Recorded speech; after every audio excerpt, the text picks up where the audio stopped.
Alright, that was awfully shot. I'm sorry for that last review, but I'm not redoing that because that was gold. It's freaking gold. Let's get a little lower, guys. That's what it needs. I don't need that lamp to show. I want the Baby Driver vinyl to show, though, because that's dope as fuck. It's dope as hell. Dope as shit, bro. That's good, right? That's my face. I think my face was like right in line with the Honor Majesty Secret Service, so. And then we'll have the fucking Spider-Man show a little bit.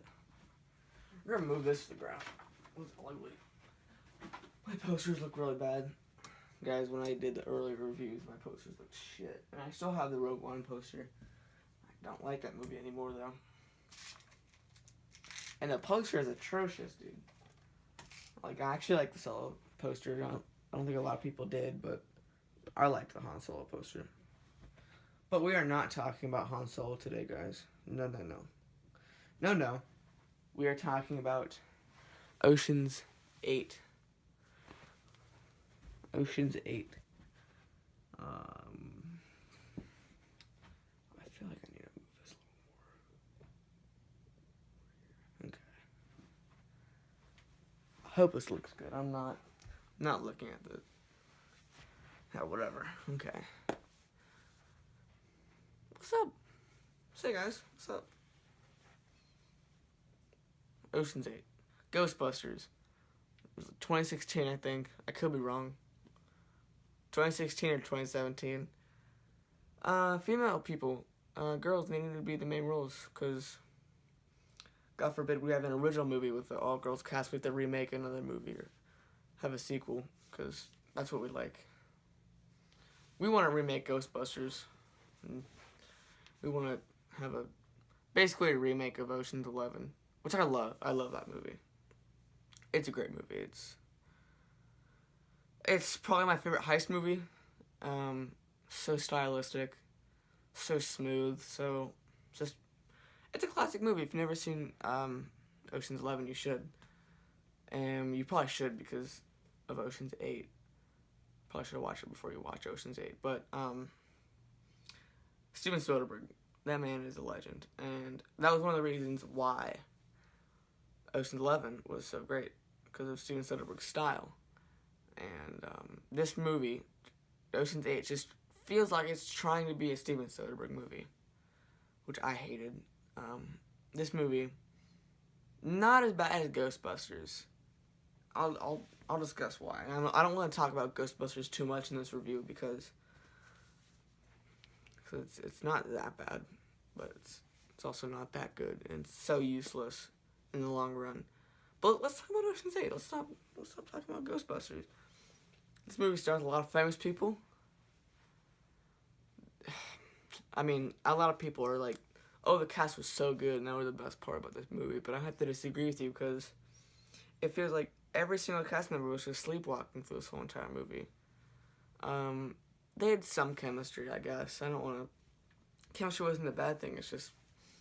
I don't think their performances were that lively, not that enthusiastic. If you watch Ocean's 11, George Clooney, Matt Damon, all these performers are really giving 100%. And I feel like the only person who was truly trying to act, two people, Mindy Kaling and Anne Hathaway, I thought were the two best performances of this movie. Mindy Kaling is just genuinely a funny person, and comedy is subjective. I like Mindy Kaling, and this is a very unfunny movie, if I'm going to be completely honest with you. And it's not because the jokes were bad, it just feels like they weren't making that much jokes. This is a very boring movie. From the heist, from the characters, it's not original. It doesn't feel like a sequel, it feels like a remake at the end of it. I mean, it has the same opening. The heist itself was just bland. I'm going to talk about some spoilers in this review because... for every review, I'm going to talk about spoilers, but because I don't think you should watch a review without seeing the movie first. I genuinely don't. I think you should watch the movie before you watch my reviews. Unless you're not going to watch the movie, then you go right ahead. But, what was I? I have no idea where I was. Oh, yes. Their heist. Nothing ever goes wrong. If something's in their way, they fix it immediately. Like the magnet, to take to unclip the necklace. They fix that instantaneously. There's never really any tension in this movie. I was always positive they were gonna make it through the heist, which is not a good thing, especially in a heist movie. I never feel like Anna Hathaway is gonna stop them. They don't even know the main characters until the end, where you kind of realize they kind of do. The movie goes on for 20 minutes too long. Although there were some subtleties that I like. I love subtleties in movies. There's a submarine. The submarine when Kate Blanchett buys a submarine and they use it.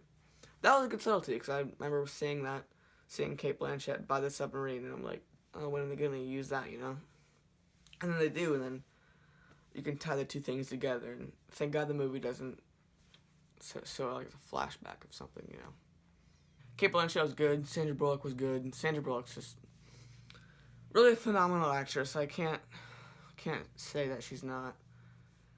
But she's not really giving a very lively performance, and neither is Kate Blanchett. There are some other people in this movie. Rihanna's in this movie for some reason. I mean, she was cool, actually. She had some good jokes, I'm not gonna lie. There's some funny parts. Nine Ball, though. It's a very uninspired movie. As I said, Gary Ross is just trying to be Steven Soderbergh. If I was him, I would just take the opportunity to make something original, I don't know why directors in Hollywood try to copy someone else's style. Even if it's a sequel to a very stylistic, trilogy. I just feel like if you're going to be a director in Hollywood, just make your own fucking movie, not copy Steven Soderbergh, because Steven Soderbergh, he's a great director. I just feel like this movie was wasted. There's, almost no enjoyment in this movie, if I'm being completely honest. It's watchable. It looks great. Everything about it is technically fantastic. I'm not gonna lie to you. But it's kind of boring. At the end of the day, it's a heist movie with no tension. I don't care about anyone in this movie. Not a single person. Anne Hathaway gives a great performance. So does Mindy Kaling.